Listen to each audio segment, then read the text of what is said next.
അതോടൊപ്പം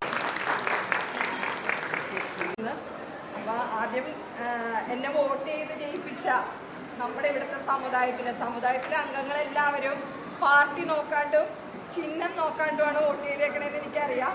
അവരെല്ലാവരും കൂടി വോട്ട് ചെയ്താണ് എന്നെ ജയിപ്പിച്ചേക്കുന്നത്. അതിൻ്റെ നന്ദി ഞാൻ പ്രത്യേകം നമ്മുടെ ഓരോ ആളോടും പറയണേന്. പിന്നെ ഇവിടെ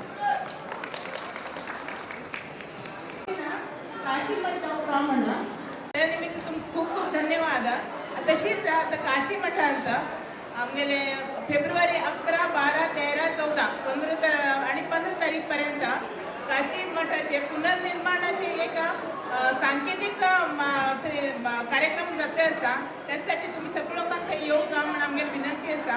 आणि तेजे मुखार तितून जावचे कार्यक्रम म्हळ्यार 1 कोटी विष्णू सहस्रनाम पारायण, 1 कोटी ललिता सहस्रनाम पारायण, 15 लाख सर्वमंगल मांगल्ये जप आणि 5 लाख मृत्युंजय रुद्राय हे जप जावचे आसा. ते सोडून 5 नमुन्याचे हवन जावचे आसा.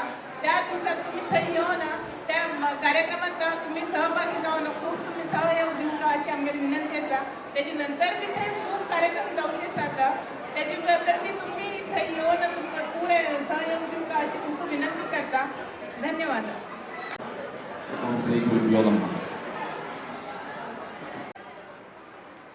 മൂലമഠം കാശിയിലാണ് മുൻപുണ്ടായിരുന്നത് എന്നുള്ളതിൻ്റെ അടിസ്ഥാനത്തിൽ കാശിയിൽ തന്നെ ഒരു മഠം നിർമ്മിക്കണമെന്ന സ്വാമിജിയുടെ നിർദ്ദേശാനുസരണമാണ് ഇപ്പോൾ അതിൻ്റെ പ്രവർത്തനങ്ങൾ നടന്നുകൊണ്ടിരിക്കുന്നത്. അതിൻ്റെ ഭാഗമായിട്ട് അതിൻ്റെ പ്രചരണാർത്ഥമാണ് അതിൻ്റെ പൂർത്തിയായി വന്നതിന് തുടങ്ങുന്നത് മഠം പൂർത്തിയായിട്ടുണ്ട്.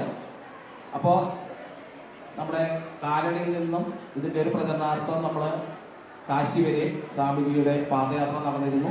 അതിൽ നമ്മുടെ കേരളത്തിൽ നിന്ന് നമ്മുടെ സമുദായങ്ങളെല്ലാവരും കൂടാതെ എല്ലാ സ്വാമിജി സഞ്ചരിച്ച എല്ലാ സ്ഥലങ്ങളിലും ഇവിടെ സഹകരണത്തോടു കൂടി തന്നെയാണ് ഇത് പൂർത്തിയാക്കാൻ സാധിച്ചിട്ടുള്ളത്.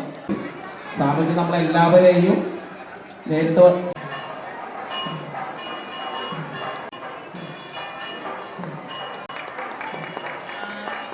കാശി മഠ നിർമ്മാണത്തോടൊപ്പം തന്നെ നമ്മൾ സാധാരണ ഉദ്ഘാടനങ്ങൾ കടയൊക്കെ എങ്ങനെ റിബൺ മുറിച്ചിട്ടാണ് ഉദ്ഘാടനം ചെയ്യുന്നത്. മഠം അങ്ങനെയല്ല ഉദ്ഘാടനം ചെയ്യുന്നത്. മഠം എന്ന് ചോദിച്ചാൽ ശാശ്വതമായി നിൽക്കണം എന്നുള്ളത് കൊണ്ട് അവിടെ പൂജാതി കർമ്മ ജപമാണ് ഇമ്പോർട്ടൻറ്റ്. നിങ്ങളിപ്പോൾ ഇവിടെ കണ്ടല്ലോ നാമജപം, അതുപോലെ ജപമാണ്. അതുകൊണ്ട് 1 കോടി ജപം, വിഷ്ണു സഹസ്രനാമം, ലളിത സഹസ്രനാമം, ഇങ്ങനെയുള്ള ആ നാമങ്ങളെല്ലാം എല്ലാവരും കൂടെ ഒന്നിച്ചു കൂടി. ഇപ്പൊ തന്നെ ഇവിടെ ഒരു 10-500 ഉണ്ടെന്ന് ചോദിച്ചോ.